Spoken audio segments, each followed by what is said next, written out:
नमस्कार मित्रों, जय श्री महाकाल। दोस्तों, ओम नमः शिवाय। स्वागत है आप सभी का हमारे इस YouTube चैनल पर।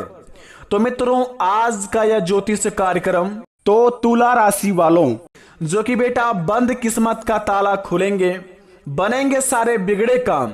इसे नहीं देखा तो जिंदगी भर पछताओगे। 101% सटीक भविष्यवाणी, क्योंकि भगवान महादेव आपके घर पर पधार रहे हैं। जी हाँ दोस्तों, आपने बिल्कुल सही पढ़ा।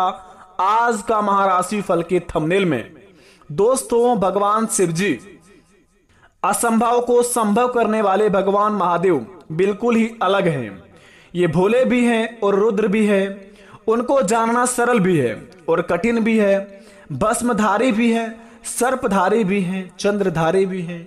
वह अन्य देवी देवताओं की तरह आभूषण और वस्त्र इत्यादि धारण नहीं करते हैं। शास्त्रों में भोलेनाथ के 5 खास रहस्य के बारे में बताया गया है, जो शायद ही आप उनके बारे में जानते होंगे। जिन्हें दोस्तों, अगर आपके महाराशि पर पड़ जाए यह 5 तत्वों के बारे में, अगर यह 5 चमत्कारी संदेश अगर आपके महाराशि पर पड़ जाए तो समझ जाइए कि आपका भाग्य उदय हो जाएगा। बंद किस्मत का ताला खुल जाएंगे, सारे बिगड़े से बिगड़े काम बन जाएंगे। क्योंकि दोस्तों, असंभव को संभव करने वाले भगवान महादेव ही हैं। काल को भी हरने वाले भोलेनाथ ही हैं। दुनिया में सभी की मनोकामना को पूरा करने वाले भगवान महादेव ही हैं। इसलिए उन्हें सभी लोग हर हर महादेव कहते हैं। सभी को दुखों को सर्वनाश करते हैं भगवान भोलेनाथ जी, और जिंदगी में नई जिंदगी का शुरुआत भी कराते हैं। तो मित्रों, भगवान महादेव जी के 5 रहस्य के बारे में जानेंगे आज के महाराशि फल के द्वारा, जिन्हें जानकर दोस्तों आपके पैरों तले जमीन खिसकने वाले हैं, और शायद ही इन्हें आप जानते होंगे। और अगर आपके जिंदगी में यह 5 रहस्य के बारे में पता आपको लग जाता है तो आपके जिंदगी में सारे बिगड़े तो काम बन ही जाएंगे, लेकिन भगवान महादेव की कृपा से बड़े बड़े चमत्कार होना भी शुरू हो जाएंगे। पौराणिक कथाओं के मान्यताओं के अनुसार भस्म लगाने का रहस्य बड़े ही खास है। इस बात को जरा ध्यान देंगे आप। भगवान शिव इस दुनिया के सारे आकर्षण से मुक्त हैं। उनके लिए यह दुनिया मोह माया सब कुछ एक राख से ज्यादा कुछ नहीं है।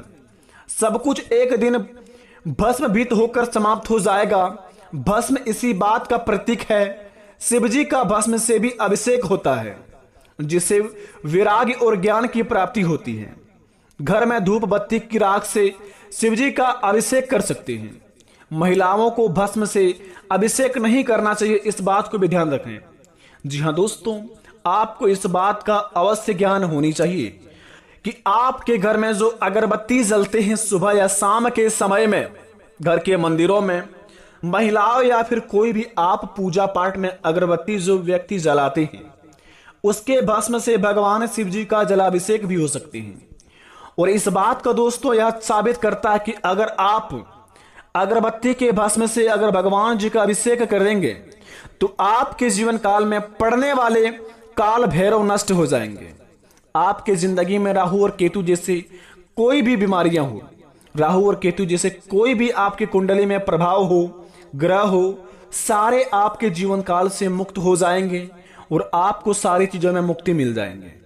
इसे मुक्ति मिलने के बाद में दोस्तों आपके जिंदगी में कुछ इस प्रकार का नई कहानी का शुरुआत होंगे, जिन्हें देखकर आप भी कहेंगे कि धन्य हो प्रभु, आपकी महिमा तो बड़ी निराली है। इतनी बड़ी खुशखबरी दे दी कि हमने अपने जीवन में कभी सोचा नहीं था। तो इस बात को आप अवश्य अपने मन में रख लें। किसी भी कार्य क्षेत्र में जाने से पहले आप घर में जले हुए अगरबत्ती का भस्म लगाकर जाए। आपका दुश्मन आपका बाल भी बाका नहीं कर पाएंगे और आपके सारे बिगड़े से बिगड़े काम बन जाएंगे। और दोस्तों, इस बात का आप अवश्य ध्यान रखें कि घर की महिलाओं को भस्म से अभिषेक नहीं करना चाहिए। इसे करने पर अशुभ माना जाता है। केवल मनुष्य ही, यानी कि दोस्तों मानव जाति में केवल यह घर के पुरुष ही करे, बल्कि ना ही महिला। दूसरे नंबर की बात करें, तांडव नृत्य का रहस्य। शिवजी का तांडव नृत्य प्रसिद्ध है। शिवजी के तांडव के 2 स्वरूप है। पहला उनके क्रोध का परिचय है और फल प्यारी रौद्र तांडव और दूसरा आनंद प्रदान करने वाला आनंद तांडव। ज्यादातर लोग तांडव शब्द को शिवजी के क्रोध या पर्याय की ही मानते हैं। रौद्र तांडव करने वाले शिवजी के रुद्र कहे जाते हैं। आनंद तांडव करने वाले शिवजी नटराज शिवजी के आनंद तांडव से ही सृष्टि का अस्तित्व में आती है और इनके रौद्र तांडव में से सृष्टि का विलय हो जाता है। और इस बात का यह ध्यान रखता है कि गले में लिपटे हुए सर्प का रहस्य बड़े ही खास है। भगवान शिव जी के गले में हर समय लिपटे रहने वाले नाग कोई और नहीं बल्कि नागराज वासुकी है और वासुकी नागराज ऋषि कश्यप के दूसरे पुत्र थे। शिवजी पुराण के अनुसार नागलोक के राजा वासुकी शिव के परम भक्त थे। उनके मस्तक चंद्रमा का रहस्य आपकी जिंदगी को होश उड़ा देंगे। और दोस्तों, भगवान वासुकी नाथ के नाम से जाने जाते हैं। भगवान महादेव जी के गले में जो सर्प है वो वासुकी के नाम से पहले जाने जाते थे, लेकिन अब जो उनकी पूजा आराधना होती है वासुकी नाथ के नाम से पूजा आराधना शुरुआत होती है। तो इस बात को आपके जीवन काल में यह पुराने कथाओं के अनुसार बतलाता है कि आप अगर कभी भी भगवान महादेव यानी कि बैद्यनाथ जी के ज्योतिर्लिंग दर्शन करने आते हैं तो आप भगवान वासुकी नाथ के मंदिर भी अवश्य जाएं, क्योंकि दोस्तों आपको इतना ही फल मिलेगा जितना आप भगवान बैद्यनाथ धाम आकर अपने जीवन पर जल चढ़वाते हैं, अपने जिंदगी में जल अर्पित करते हैं भगवान बैद्यनाथ धाम के मंदिर में आकर। अगर आप भगवान बैद्यनाथ धाम के बाद अगर आप वासुकीनाथ धाम नहीं जाते हैं तो आपकी जिंदगी में कोई भी काम पुण्य नहीं होते हैं। तो इस बात को भी आप अवश्य ध्यान रखें। भगवान महादेव जी के अधीन वासुकीनाथ भी अवश्य जाएं। ऐसे जाने पर आपके जीवन के सारे कष्ट हर जाते हैं। भगवान महादेव आपको यहाँ सर जो आदेश देते हैं वो भगवान वासुकीनाथ आपके कर्मों का फल गिनती करके आपको उनके अनुसार आशीर्वाद देते हैं। तीसरे नंबर की बात, मस्तक पर चंद्रमा का रहस्य। एक बार महाराजा दक्ष ने चंद्रमा को क्षय रोग से ग्रसित होने का श्राप दिया। इससे बचने के लिए चंद्रमा ने भगवान शिव जी की पूजा की। भोलेनाथ चंद्रमा के भक्ति प्रभाव से प्रसन्न हुए और उनके प्राणों की रक्षा के साथ ही चंद्रमा को अपने सिर पर धारण किया। लेकिन आज भी चंद्रमा के घटने बढ़ने का कारण महाराजा दक्ष की शाप ही माना जाता है।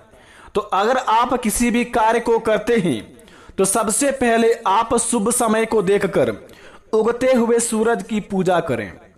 सबसे पहले अगर आप जिंदगी में कोई भी सफल काम की शुरुआत करना चाहते हैं तो सबसे पहले उगते सूरज की पूजा आराधना करके ही शुरुआत करें।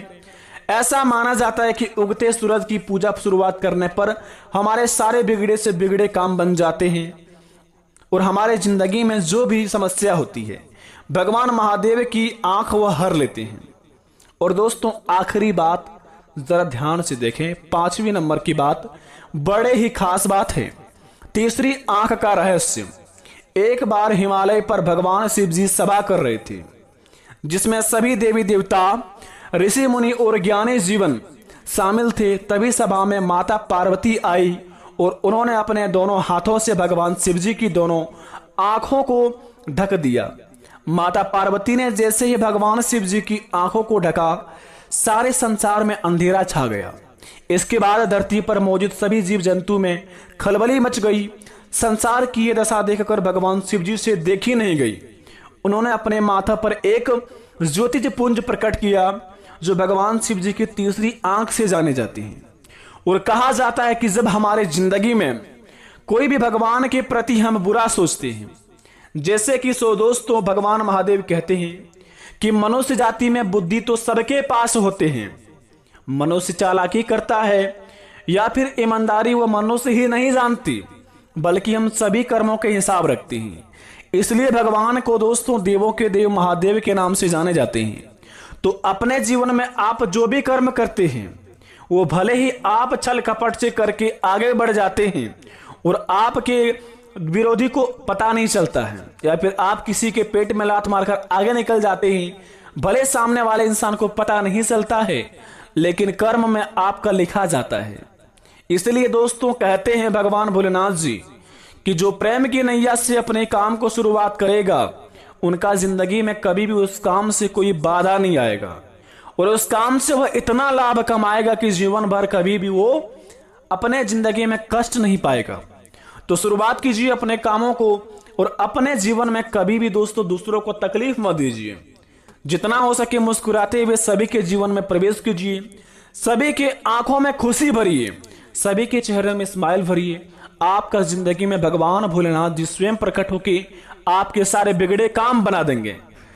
अब रही बात भगवान महादेव जी आपके घर कैसे आएंगे, वो दोस्तों नंदी महाराज के रूप में आपके घर में प्रवेश करेंगे कल के दिन से आपके जीवन काल में। अगर अगले 15 दिन के अंदर नंदी महाराज आपके द्वार पर आए, समझ लीजिए कि भगवान महादेव जी प्रकट हो गए हैं आपके सारे बिगड़ी बनाने के लिए। तो अपने जिंदगी में आप सारे कामों को अपने दिल से अंजाम दीजिए, आपके सारे काम पूरे होंगे। लेकिन अपने कामों को आप सही दिल से करते हैं, हमें यह भी पता है, फिर भी काम पूरे नहीं हो पाते हैं। मेरे दोस्त कहते हैं भगवान जी कि एक रेस के घोड़े को देखिएगा कि उसके घोड़े पर घुड़सवार जो बैठा रहता है बड़ी उस घोड़े को पीटता है, इतना पीटता है कि उस घोड़े के मालिक को दोस्तों अपने आप में तरस नहीं आता है। उस घोड़े को समझ नहीं आता कि हमारा मालिक हमें इतना पीट क्यों रहा है। लेकिन असल जिंदगी में देखा जाए कि उस घोड़े का मालिक उस घोड़े को जिताना चाह रहा है। इसी प्रकार आपका और हमारा मालिक भगवान ऊपर वाले हैं। अगर जिंदगी में तकलीफ दे रहा है, कड़ी मेहनत करवा रहा है, सफलता नहीं मिल पा रही है, इसका मतलब आपके जीवन में बड़ा करने वाले हैं। तो घबराइए मत, अपने कामों को आप आशीर्वाद समझिए। आपके जीवन में दुख हो सुख हो, उन्हें आप आशीर्वाद समझकर स्वीकार कीजिए। उसी समय से आपकी जिंदगी का असली कहानी शुरुआत होंगे और भगवान महादेव आपके बिगड़े से बिगड़े काम बनाएंगे।